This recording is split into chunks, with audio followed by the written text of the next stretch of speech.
e të mos jemi në grupin e atyre të cilët si shkak i veprave të këqija morën dënimin dhe e humbën vetën para Zotit Gjelle Gjelaluhu wa Gjelle Shanuhu. Amin ya Rabbi. Salat e selamet për zemërta i dërgojmë të dashurit të Zotit dhe të dashurit të zemrave tona, edukatorit dhe mësuesit më të mirë, bishtarit ndriques, ati i cili është simboli më i fuqishëm i nxjerrjes së njerëzve nga errësirat e shumta të jetës së kësaj bote, në dritën e vërtet shpëtuese që është siratul mustaqimi, rruga e vërtet drejt Allahu Gjelle Gjelaluhu wa Gjelle Shanuhu. Përshëndesim Muhammed Mustafa alayhi salatu wassalam. Përshëndesim të gjithë pejgamberët që kanë kaluar para tij. Përshëndesim familjen e tij të ndershme, shokët e tij besnik, dhe gjithë ato që e ndjekin, do të ndjekin dhe e kanë ndjekur të vërtetën deri në ditën kur dalin para Allahut për të llogari, deri në ditën e gjykimit. Të dashur vëllezër, i jemi shumë falënderues Zotit ton të dashur, i cili na mundëson që edhe këtë vit të përjetojmë dhe ta dëshmojmë këtë muaj të bekuar. Që edhe këtë vit Rabbul Alamin na mundëson që ne të përfitojmë nga mëshira e tij që e ka mbushur këtë muaj të bekuar. I jemi shumë falënderues Zotit ton të dashur, i cili zgjodhi që ne edhe këtë vit të kënaqemi me të mirat e të bekuarit e Ramazanit, ku sikurse ka ardhur në hadith profetik të pejgamberit alayhi salatu wassalam, edhe heshtja konsiderohet dhikr, edhe gjumi konsiderohet ibadet, dhe lutja është e garantuar për të pranuar te Allahu i madhëruar. Le të ndalemi për pak momente të mendojmë për të kuptuar se në çfarë ditësh jemi, ku ti je ulur në shtëpinë tënde dhe vetëm po rri. Frymarrjet e tua me lekët shkruajnë sikurse i duke bërë dhikr. Por llogaritni çka do të shkruani me lekët dhe sa sevap do shkruani nëse vërtet do të bëni dhikr. Pra në këtë muaj të bekuar edhe frymarrjen çka e bëjmë, hiç pa thënë diçka me lekët shkruajnë dhikr. Edhe kur je i lodhur dhe je shtri në shtratin tënd për të pushuar, me lekët shkruajnë sevape për ty sikurse po bën ibadet. Dhe lutjen të cilën e bën ti në këtë muaj është e garantuar. Pra për të kuptuar vlerën e këtyre ditëve të cilat i kemi para vetes, për të kuptuar vlerën e këtij muaji të bekuar të Ramazanit, që çdo moment nuk duket ta lëmë të na shkojë ashtu kot se koti. Megjithse frymarrja shkruhet dhikr, ne duket me bërë dhikr sepse për të marrë më tepër. Megjithse gjumi konsiderohet ibadet, ne duket me mos gjuh nga gjumi ndonjëherë për hir të Zotit për të marrë më tepër. Megjithse lutja është e garantuar, kjo nuk do të thotë që lutja duket me bërë të shkurtër. Dhe ashtu shkel e shto sepse qenka e garantuar për të pranuar. Përkundrazi, pasi qenka e sigurt për të pranuar, aq më tepër duket me qenë sinqert në lutjen tonë. Por t'ja dëshmu Zotit që ne, o Allah, ne po të lutemi megjithse kemi nevojë për çkado që ti na jep. Por ne parim po të lutemi sepse të duam ty. Dhe ne po i zgjasim lutjet tona për ta dëshmuar nevojën tonë për ty, dhe për ta dëshmuar që ne të duam ty, prandaj po të kërkojmë.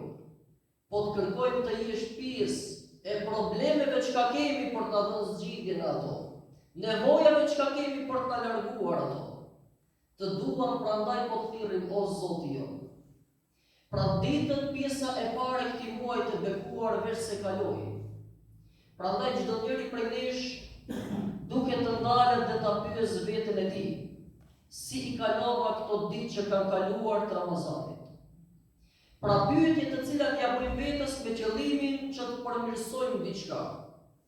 Si i kalova këto ditë të cilat kaluan të këtij muaji të bekuar? A mos ndoshta i kalova zakonisht si krejt ditët tjera të vitit? Pra përveç se nëse unë agjeroj, a bëra diçka shtesë përveç pra agjerimit çka e bëj? A bëra diçka me cilën unë t'i dalloj këto ditë nga ditët tjera të vitit? Dhe pyetja tjetër është, zemra ime si i kaloi këto ditë? Pra a ka ndryshuar diçka në zemrën time? Nga se Ramazani të dashur vëllezërit e mi, ka ardhur si shkollë edukimi për të ndryshuar ne. Dhe pikërisht ajo gjëja kryesore që duhet ndryshoj tek ne është zemra. Dhe pyetja është, a ka ndryshuar zemra për këto 10 ditë? Dhe kur them ja ka ndryshuar zemra, si mund ta kuptojmë këtë? Kur ti dëgjon emrin e Allahut të Madhëruar, a ndjehet zemra jote ndryshe nga ditët e tjera të vitit? Kur ti dëgjon leximin e Kur'anit Kerimit, a ndjehet zemra jote ndryshe nga ditët e tjera të vitit? Dhe kur ti e dëgjon ezanin minare, emrin e Allahut dhe thirrjen e tij, që ti përgjigjesh Zotit tënd, a ka ndryshuar zemra jote nga ditët e tjera të vitit? A është shtu pak intensiteti, mos ndoshta duket me ju përgjigjur kësaj thirrje, ose nuk ka ndryshuar asgjë? La'allakum tattaqun, që ju të bëheni të devotshëm, dhe për të bërë i devotshëm duket patjetër me të ndryshuar zemra. Pra Ramazani shpesh komentohet si pastrim gjunahësh. Vëllezërit e mi, po është e vërtetë. Allahu i Madhëruar fal gjunahe në këtë muaj si kur në muaj tjerë. Mirë po, para se të falen gjunahe tona, çfarë kuptimi ka falja e gjunaheve nëse neve nuk na pastrohet zemra? Pra çfarë që na pastrohen gjunahet kur zemrat mbeten të papastërta? Kur veprat mbeten të papastërta? Kur gjuhët mbesin të papastërta? Çka nëse neve Zoti i Madhërisht dhe i dashur do të na i falë gjunahet e pirjes së alkoolit, kur ne ende zemra s'na ka ndryshuar për të thënë që unë kurrë nuk e pi atë? Çka nëse na falen gjunahet e alkoolit kur ne jemi të vendosur me zemrat tona për të mos e futur në gojë me atë? Çfarë nëse na falen gjunahet e mosfaljes së namazit, kur ne përsëri nuk jemi të vendosur për ta falur atë? Pra na fal ti o Zot që ne të bëjmë përsëri gjunahe? Na fal ti o Zot që ne përsëri shkojmë në rrugë të gabuar? Kjo është të bësh lojra me Zotin e Madhëruar. Prandaj pyetja është, zemra jote si ka ndryshuar në këto 10 ditë? E nëse s'ka ndryshuar, ndrysho zemrën tënde, sepse shpejt kalojnë ditët e të bekuarit Ramazan. Pra këto ditë të cilat kanë kaluar duket një mesazh të na japin. Dhe ai mesazh është se nuk kemi kohë për të pritur më. Nuk kemi më kohë për të pritur. E pse nuk kemi kohë për të pritur? Sepse aq shpejt kalojnë këto ditë që me njëherë do të vijë fundi. E do të vijë fundi dhe në mëshirën e Zotit Dhul Xhelal në këtë muaj të bekuar, emri im dhe emri yt të mos jetë i shkruar, emri im dhe emri yt të mos jetë i regjistruar.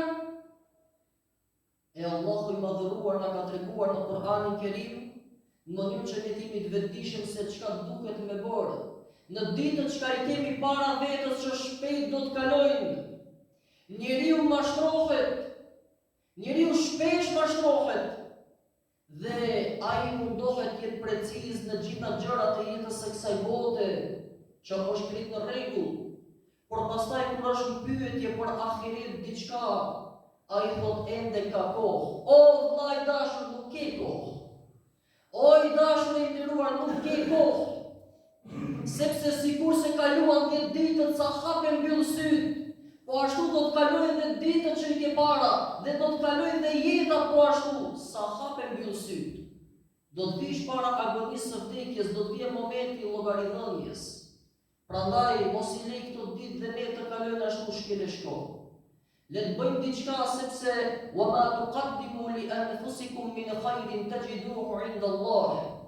Çka do që ju e bëni për veten e juaj për diçka të mirë, atë e keni të ruajtur mirë dhe të garantuar te Zoti. E keni të mbrojtur mirë. Kur e keni një vepër, pra kur e keni pasuri të caktuar, ku është vendi më i sigurt, pra e çon në bank atë, pse? Për të ta mbrojtur pasurinë, për të ta ruajtur pasurinë. E pra pikërisht Allahu i Madhëruar jep garanci që një namaz që mund ta falësh ti, një subhanallah që mund ta thuash, një astaghfirullah Zot më fal që mund ta thuash. Allahu po thotë çka do që bëni mirë për veten e juaj, e keni të garantuar dhe të mbrojtur nga ana ime. Mos u mërzit pastaj që ta mbash mend që gjithë jetës me e përmend kam bërë 100 herë astaghfirullah. Nuk ka nevojë. Ti bëje se ka kush e regjistron atë. Ti bëje se ka kush e ruan atë. Ka kush e mbron atë dhe e mbron shumë më mirë se sa ty ta merr mendja. Mjafton që ti jesh i sinqert. E Allahu i madhëruar na tha: "Wasari'u ila maghfiratin min rabbikum." O robërit e mi, çka me bërë në këto ditë që kanë mbetur? "Wasari'u ila maghfiratin min rabbikum." O robërit e mi, shpejtoni. O robërit e mi, nxitoni. Bëni gara dhe mundohuni në këtë garë të jeni të parë. Por ku o Zoti? Ila rabbikum min maghfiratin min rabbikum. Shpejtoni, nxitoni për ku? Te falja e Zotit dhe mundohuni që t'jeni të parë që ta fitoni faljen e Allahut. Në këtë muaj të bekuar të Ramazanit. Se wallahi mira i miri që arri Ramazanit dhe përfundon e ai nuk është në faljen e Zotit. Prandaj tha pejgamberi sallallahu alaihi wasallam: Amin, amin, amin, në hutbe kur hypi në treshkallë. Sepse herë Gjibrili alayhi salam tha: mallkuar qof filani, mallkuar qof filani, mallkuar qof filani. E njëri nga këto 3 filanët kush ishte? Ai i cili tha e arrin Ramazanin dhe e përfundon Ramazanin dhe ai nuk përfiton diçka nga Ramazani del përsëri me mëkatet pa falura. Ky e meriton mallkimin e Zotit Dhul Xhelal. Tha pejgamberi alayhi salam: amin. Sepse është gjunah i madh të vi gjithë ky muaj dhe ne ende të mos pastrojmë zemrat tona, ende të mos vetëdijsohemi mbi veprat tona, mbi fjalorin ton. Pastaj dhe pastrimi i gjunaheve tona. Wasari'u ila maghfiratin min rabbikum. Nxitoni o robërit e mi për të penduar te madhëria ime, për të fituar faljen e Zotit Xhelle Xhelaluhu. Ya ayyuhalladhina amanu tubu ila Allahi tawbatan nasuha. O ju të cilët keni besuar, o të dashurit e mi, keni besuar, po kemi besuar o Zoti ynë. Tubu ila Allahi tawbatan nasuha. Pendohuni te Zoti madhërisht me një pendim të sinqert dhe të mirë. Pra ju vetëm e thënë Zot më fal. Por të ndalesh dhe të pendohesh me sinqeritet dhe me bindje që më kur atë gjunah për cilin kërkon falje nuk e përsërit më në jetë. Me bindje që ti kur më nuk do e përsërisësh të njëjtin gjunah. Të kërkosh falje për mos faljen e namazit dhe t'ja japësh besën Zotit që kur më nuk e praktis në jetë. Të kërkosh falje për pirjen e alkoolit dhe t'ja japësh besën Allahut pa marrë parasysh a martohet e vladin një e vlad çka e kam unë ose jo. Unë më nuk do të fus në gojë alkool. Jo e vladi po dhe mbreti me u martu. Sepse nuk kam mbret më të madh se Zoti jo që të ka kriju, e që alkoolin ta ka ndalu, e namazin ta ka obligu. Pra, të kthehesh te Zoti me një pendim të sinqert dhe të mirë. Dhe të kesh hatër më tepër ndaj Allahut se hatret e krejt njerëzve që i kemi njëri ndaj tjetrit. E dyta, çka mund të bëjmë? Wasallu bil-lejli wan-nasu niyam. Tha pejgamberi alayhi salatu wassalam: e fal namaz atëherë kur të tjerët janë në gjumë. Atëherë kur të tjerët flinë. A e di sa e veçantë është kur ti të zgjohesh nga ëmbëlsia e gjumit, enkas pikërisht për të takuar me Allahun e madhëruar? A është njëjtë kur ne të dy takohemi rastësisht në rrugë, apo njëjtë pastaj në atë pjesën tjetër kur ti je përgatitur në shtëpinë tënde, ke shku dhe ke blerë në dyqan diçka dhe ke ardhur enkas për të vizituar mua në shtëpi? Pra ai takimi aty në rrugë që mund të ndodh krejt rastësisht, dhe takimi që ti enkas pra je përgatitur për të ardhur të vizitosh mua, këto dy takime a janë njëjtë? Jo, si janë njëjtë, sepse ky i dyti tregon vlerësim, ky i dyti tregon respekt. Ke ardhur enkas për të vizituar, ke ardhur enkas për të shikuar, ke ardhur enkas për të ndarë në një breng me mua, ke ardhur enkas sepse ke marrë vesh që jam i sëmur ma largove gjysmën e të keqës. Pra ky takim me ato në rrugë nuk është i njëjti. E pra nuk është i njëjtë kur ti mund të thuash Zot më fal dhe kur ti përgatitesh pikërisht që të arrish në nivelin e lartë të kësaj fjale. Wasallu bil-lejli wan-nasu niyam. Qohuni dhe falni namaz natë kur të tjerët janë në gjumë. Pse? Nga se a e di çka do të thotë nga miliarda njerëz që mund të jenë në gjumë, ti të zgjohesh dhe ti thush Zotit tënd, ej Allah, ti je i mëshmiri. Por unë jam zgjuar pikërisht nga shtrati im, nga ndrohtësia e shtratit, nga ëmbëlsia e gjumit, kam prishur gjumin po laj fytyrën time, po laj krahët e mia, po pastrohem sepse shumë e dua takimin me ty, dhe ti je shumë madhështor dhe ti normalisht robin tënd të kërkon të pastër. Dhe unë kretë këtë përgatitje e bëj sepse dua të takohem me ty në mesnatë, kur shumë të tjerë janë në gjumë. E ta bosh këtë në muajin e bekuar të Ramazanit shumë e dashur te Zoti. Warattilil Qur'ana tartila. Dhe shtojeni leximin e Kur'anit me vëmendje dhe qartësi. Me vëmendje dhe qartësi. Pra, ne me gjithë se kemi momente që lexojmë Kur'an rresht asi njëra pas tjetrës. Ramazani kërkon edhe diçka tjetër prej nesh. 5 minuta le të jetë, por le të jetë me vëmendje.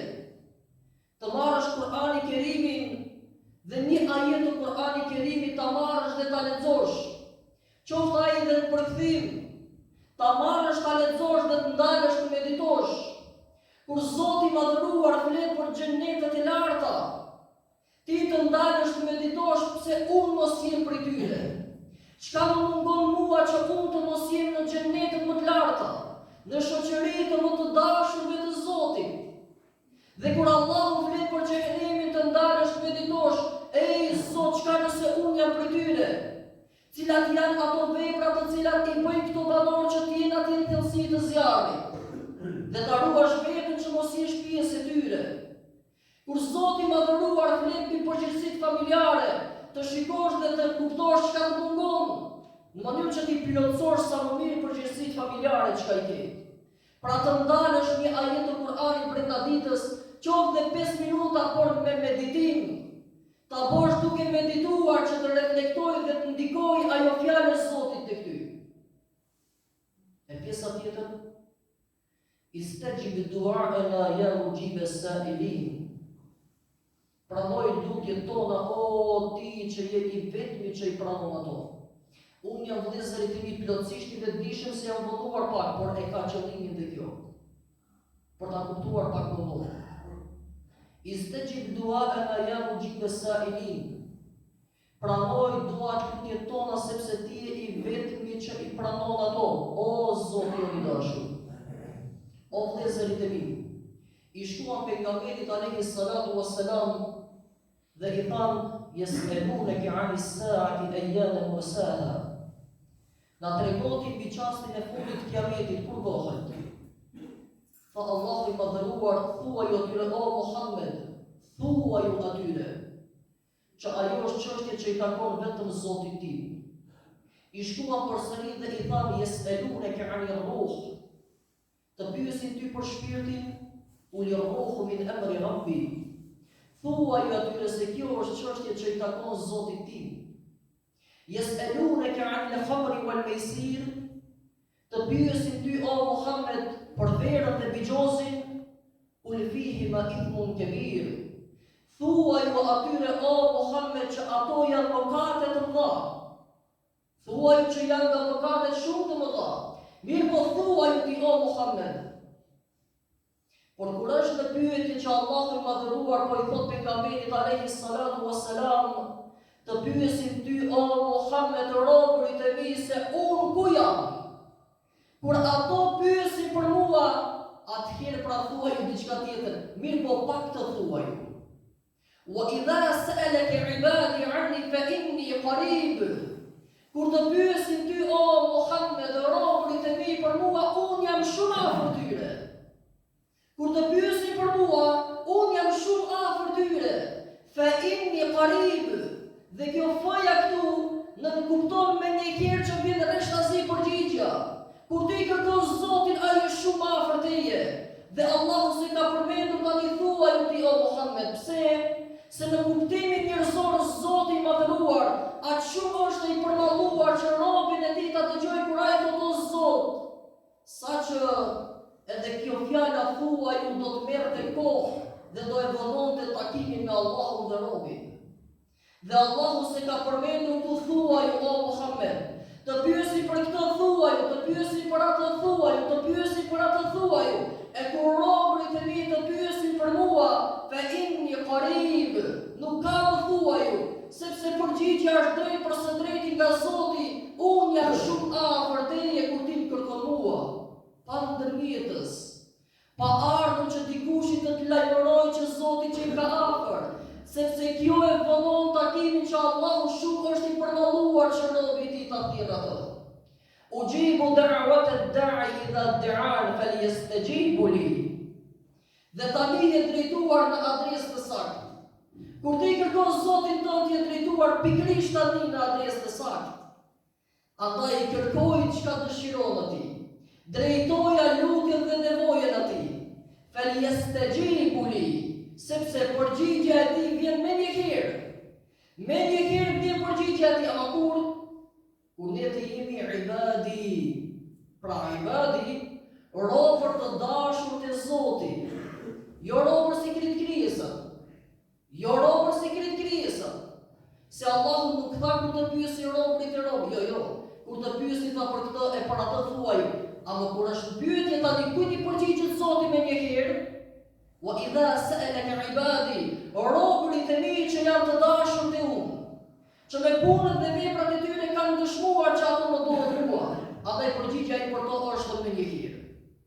Kjo është një urtësi e Kur'anit Kerimit. Vëllezërit e mi tani për ta përmbyllur, neve me një herë vendohemi në siklet fare pak po të na vonohet orari i punës.